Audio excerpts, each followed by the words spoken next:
Hello and welcome back my dear friends. आज हम बात करने वाले हैं यूपी मेट्रो की 17 अप्रैल 2021 को फर्स्ट शिफ्ट में पूछे गए क्वेश्चंस के बारे में। तो पूरा वीडियो शुरू से लेकर लास्ट तक ध्यान से देखना।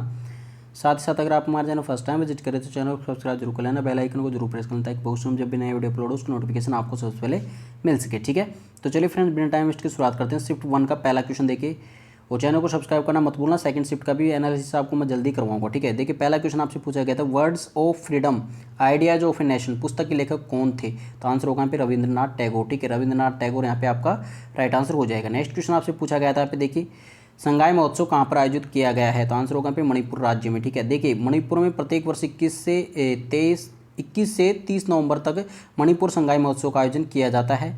ठीक है, और देखिए इसकी शुरुआत कब से हुई थी? इसकी शुरुआत वर्ष 2010 से हुई थी। और मणिपुर की राजधानी पूछा जाए तो इम्फाल होगी। मणिपुर के राज्यपाल पूछे जाए तो नजबा हेपतुल्ला हो जाएंगे। और मणिपुर के मुख्यमंत्री पूछे जाए तो एन बीरेन सिंह यहाँ पे आपका राइट आंसर हो जाएगा। ठीक है, चलिए नेक्स्ट क्वेश्चन देखते हैं। यहाँ पे देखिए वर्तमान में उत्तराखंड के मुख्यमंत्री कौन है? ये क्वेश्चन आपसे पूछा गया था। देखिए उत्तराखंड की राजधानी की बात की जाए तो देहरादून है। उत्तराखंड के मुख्यमंत्री की बात की जाए तो तीर्थ सिंह रावत है। उत्तराखंड का राज्यपाल पूछा जाए तो बेबी रानी मौर्य है। ठीक है, तो आपको जो भी था आपका राइट आंसर यहाँ पे हो जाएगा। साथ ही में आपको ये भी याद रखना है किस प्रदेश का सबसे बड़ा शहर देहरादून है। ठीक है, और उत्तराखंड का पुराना नाम उत्तरांचल था। प्रदेश में टोटल 13 जिले हैं। ठीक है, चलिए नेक्स्ट क्वेश्चन देखते हैं। यहाँ पे क्वेश्चन नंबर 4 देखिए, विश्व का प्रथम यांत्रिक कंप्यूटर कौन सा था? तो विश्व का जो प्रथम यांत्रिक कंप्यूटर था वो था मार्क फर्स्ट। ठीक है, तो मार्क फर्स्ट यहाँ पे आपका राइट आंसर हो जाएगा। साथ में देखिए चार्ल्स बेबेज को कंप्यूटर का जनक कहा जाता है। ये तो आप सभी को पता होगा, नहीं पता है तो अभी देख लीजिए। और मार्क फर्स्ट 1937 में 1937 से 44 में निर्मित है और जो कि विश्व का पहला पूर्ण स्वचालित विद्युत यांत्रिक गणना यंत्र था। ठीक है, तो आपको याद रखना है मार्क फर्स्ट। चलिए नेक्स्ट क्वेश्चन आपसे पूछा गया था यहाँ पे, एशियन फुटबॉल कप 2023 की मेजबानी कौन सा देश करेगा? तो एशियन फुटबॉल कप की बात करें तो चीन करेगा। ठीक है, अगर आपसे पूछा जाए फीफा वर्ल्ड कप 2022 की मेजबानी कौन करेगा तो ये कतर में होगा। ठीक है, तो आपको दोनों ही चीज़ें याद रखनी है। चलिए नेक्स्ट क्वेश्चन देखते हैं। यहाँ पे क्वेश्चन नंबर 6 देखिए फ्रेंड्स, विश्व मरुस्थलीकरण दिवस कब मनाया जाता है? तो आंसर होगा यहाँ पे प्रतिवर्ष 17 जून को मनाया जाता है। कब? 17 जून को मनाया जाता है। ठीक है, तो प्रतिवर्ष 17 जून को विश्व मरुस्थलीकरण और सूखा रोकथाम दिवस मनाया जाता है। इस वर्ष 2020 की थीम क्या थी? Food feed fibre. ठीक है, तो यहाँ पे मतलब कि the things between consumption and land, मतलब कि इसका हिंदी में भी अर्थ आपको मैं बता देता हूँ। देखिए अर्थात भोजन, चारे एवं रेशों के लिए उपभोग और भूमि के बीच अंतर संबंधों को रेखांकित करना, ये इसका थीम था। ठीक है, नेक्स्ट क्वेश्चन देखते हैं। यहाँ पे क्वेश्चन नंबर 7 देखिए फ्रेंड्स, क्वेश्चन नंबर 7 में आपसे पूछा गया था दक्कन के पठार में कौन सी मिट्टी पाई जाती है? तो आंसर होगा यहाँ पे देखिए दक्कन के पठार में लेटेराइट मिट्टी पाई जाती है। दक्कन के पठार में पाई जाने वाली मिट्टी है, ठीक है, लेटेराइट।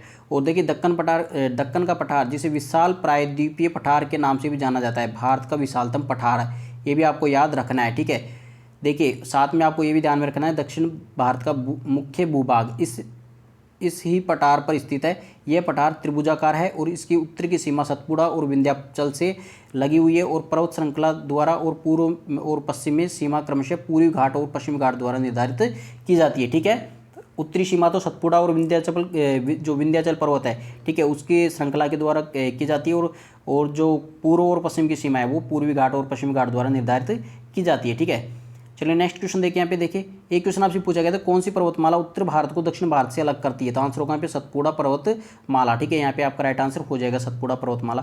देखिए सतपुड़ा पर्वतमाला के बारे में कुछ इंपॉर्टेंट चीज़ें और बता देता हूँ। सतपुड़ा भारत के मध्य भाग में स्थित एक पर्वतमाला है। सतपुड़ा पर्वत श्रेणी नर्मदा एवं ताप्ती की दरार घाटियों के बीच राजपीपला पहाड़ी और महादेव पहाड़ी और मैकाल श्रेणी के रूप में पश्चिम से पूर्व की ओर विस्तृत है। और सतपुड़ा रेंज के मैकाल पर्वत में स्थित अमरकंटक पहाड़ से, इंपॉर्टेंट है, अमरकंटक पहाड़ से नर्मदा और सोन नदियां का उद्गम होता है, ये भी आपको याद रखना है। ठीक है, नेक्स्ट क्वेश्चन देखिए। यहाँ पे क्वेश्चन नंबर 9 देखिए। क्वेश्चन नंबर 9 में आपसे पूछा गया था वन्य जीव अभ्यारण्य 1972 में कितनी अनुसूचियाँ थी?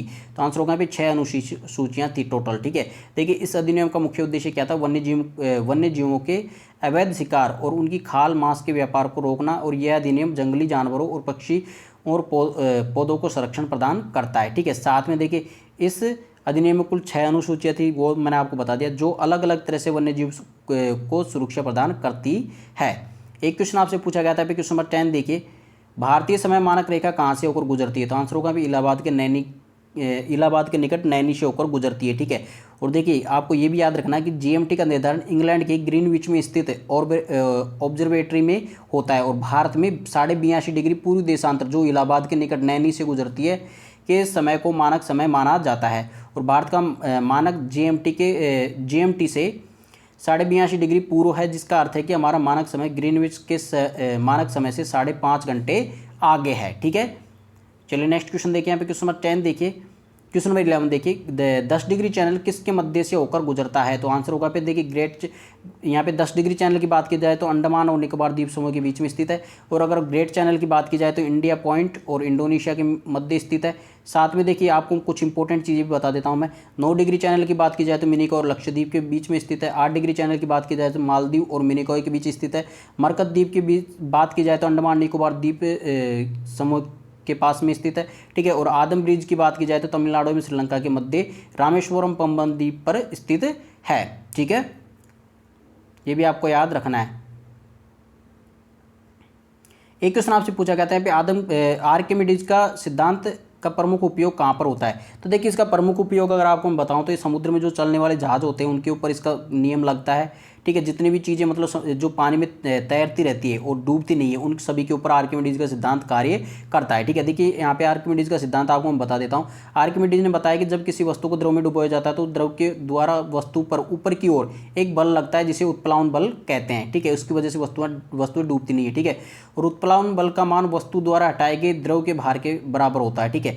और उत्प्लावन बल सदैव ऊपर की ओर लगता है और उत्प्लावन बल हटाए गए द्रव का भार बराबर होता है, ठीक है। उत्प्लावन बल बराबर द्रव हटाए गए द्रव का भार, मतलब कि F = W, ठीक है। तो F = W की वैल्यू कितनी होती है? m × g, मतलब मास इंटू ग्रेविटेशन लगता है, ठीक है।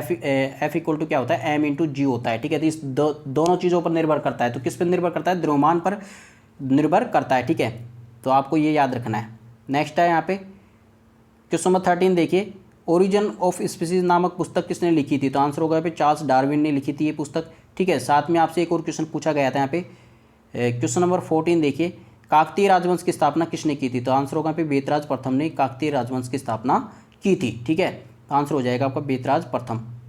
देखिए एक क्वेश्चन आपसे पूछा गया था यहाँ पे सवाई जयसिंह द्वारा निर्मित जंतर मंत्र कहाँ पर स्थित है? तो ये देखिए जंतर मंत्र कहाँ पे स्थित है। ये जंतर मंत्र एक तो दिल्ली में स्थित है, जंतर मंत्र जयपुर में स्थित है, जंतर मंत्र उज्जैन में स्थित है, जंतर मंत्र मथुरा में स्थित है, ठीक है।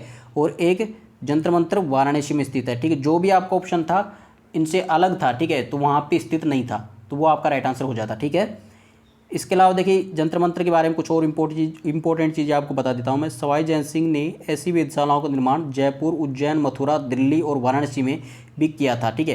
पहली वेधशाला 1725 ईस्वी में दिल्ली में बनी थी। इसके बाद 10 वर्ष बाद 1734 में जयपुर में बनी थी, जंतर मंत्र का निर्माण हुआ। इसके 15 वर्ष बाद 1748 में मथुरा, उज्जैन और बनारस में भी ऐसी ही वेधशालाएँ खड़ी की गई थी, ठीक है। तो आपको ये सभी चीज़ें बता दी मैंने, तो जो भी था आपका ऑप्शन में वो आपका राइट आंसर हो जाएगा। एक क्वेश्चन आपसे पूछा गया था पे देखिए वंशज से रिलेटेड था। यहाँ पे वंश जितने भी वंश है उसका सही कालानुक्रम यहाँ पे आपको बताना था, ठीक है। एक तो दिल्ली सल्तनत था, उसका कालानुक्रम 1206 से 1526 ईस्वी में तक था।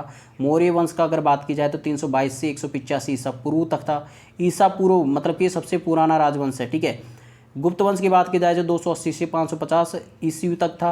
और मुगल वंश की बात की जाए तो 1526 से 1857 ईस्वी तक था। मतलब कि सबसे पुराना मौर्य वंश था, फिर उसके बाद में आया गुप्त वंश, फिर उसके बाद में आया दिल्ली सल्तनत और उसके बाद में आया मुगल सम्राट, ठीक है, मुगल वंश, ठीक है। तो ये इस प्रकार से इसका कालानुक्रम व्यवस्थित हो जाएगा, ठीक है। तो फ्रेंड्स ये क्वेश्चन थे जो कि आपके आज फर्स्ट शिफ्ट में पूछे गए थे। आई होप फ्रेंड्स आज की वीडियो आप सभी को पसंद आएगी, और वीडियो पसंद आए तो उसको लाइक, कमेंट और शेयर जरूर करना।